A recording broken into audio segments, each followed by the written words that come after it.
My friends, it is the 21st of May 2022 and I'm on my way to London Heathrow Airport for a flight on KLM Cityhopper's newest aircraft, the Embraer 195-E2 to Amsterdam. Thank you for joining in today and let's begin our trip report. Booking a flight on KLM Cityhopper's newest aircraft was quite a hassle. I wanted to do this trip report last year, but hey, they love swapping equipment at the very last minute. But here I am in London, on my way to finally experience this new bird. Talking about London, it's always quite a trip to get to one of London's airports with the exception of City. Second best for me is Heathrow Airport. And with the introduction of the brand new Elizabeth line with purple trains, travel between the city and the airport is going to be a breeze. It's quicker than the tube, but not so expensive as the Heathrow Express train, taking just 30 minutes to reach Heathrow from Paddington Station.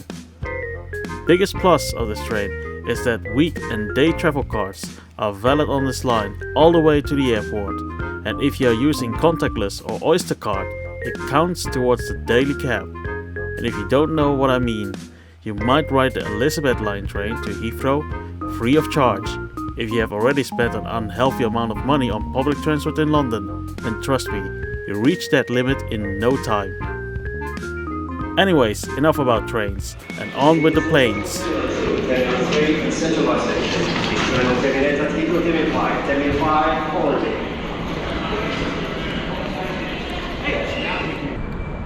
So, welcome to Heathrow's Terminal 3. Before Corona, KLM used to depart from Terminal 4, but that one is still closed for the time being.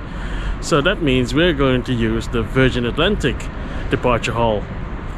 Kind of curious if we're gonna use the Virgin Atlantic Lounge in that case, because there was a Skyteam Lounge in Terminal 4 before, so we'll see, I'm curious. Let's head inside.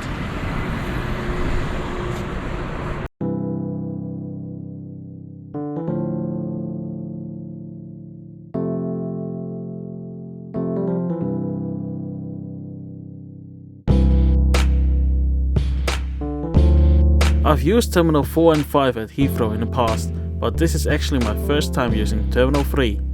Check-in was very quick, and thanks to my Flying Blue Gold status, I could use the fast track. Within just 5 minutes, I was checked in and through security.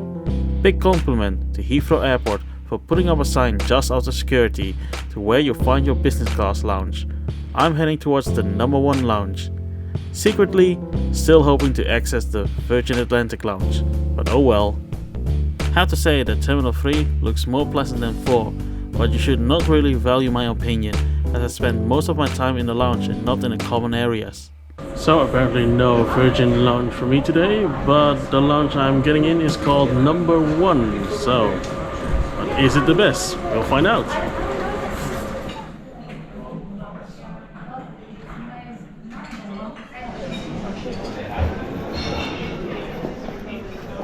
First impression of the number 1 lounge looks good.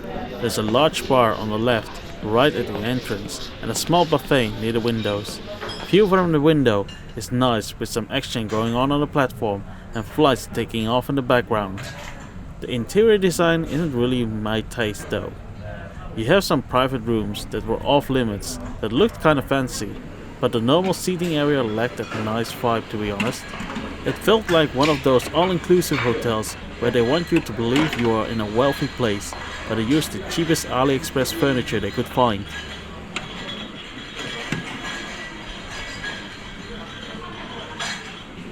Time to sample some British culture and dig into a masala chicken with some ginger ale.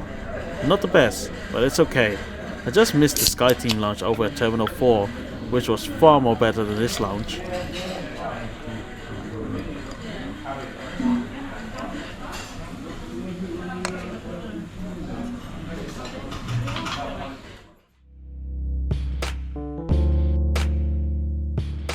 Boarding commenced on time for flight KL 1022 to Amsterdam. You might have seen these seats already on KLM's other short-haul fleet. I'm quite a fan of the slim and sleek blue design. The business class and economy comfort seats have a larger tray table, a holder for your phone, and an adjustable headrest. The economy seat is a little bit more basic, but still good.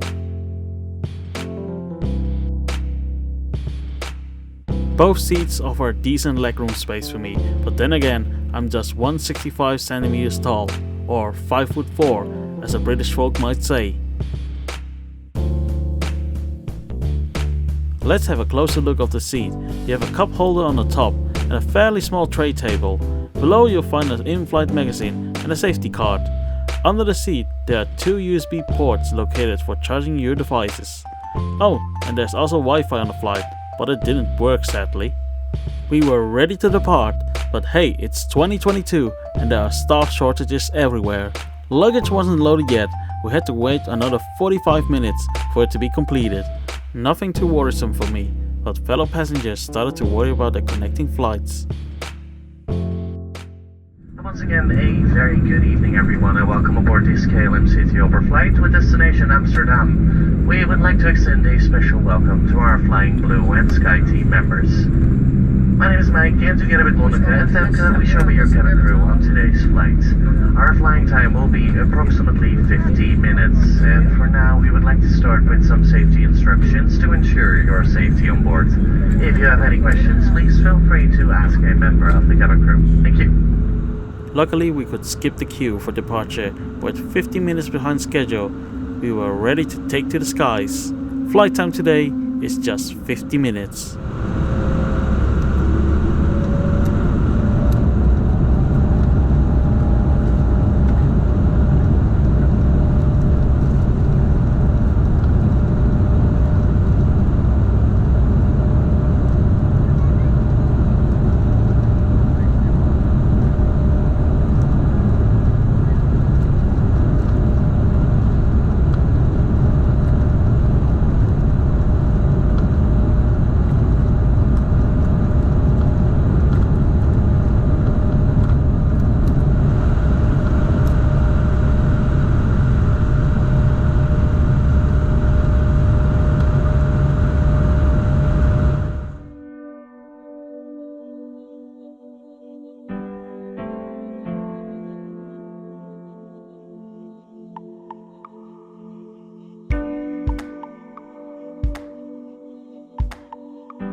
Within no time, we reached the English coast and a snack service was given by the lovely KLM Cityhopper crew.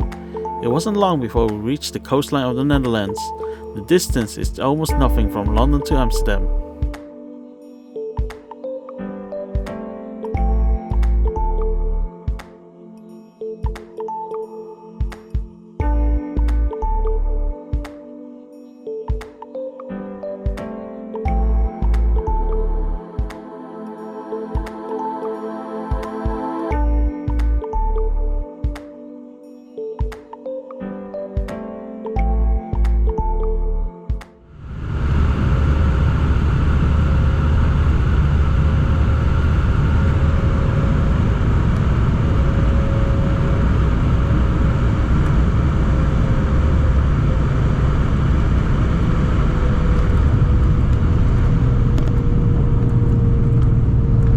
After soaking up the seaside view from above, we landed at Amsterdam Schiphol Airport.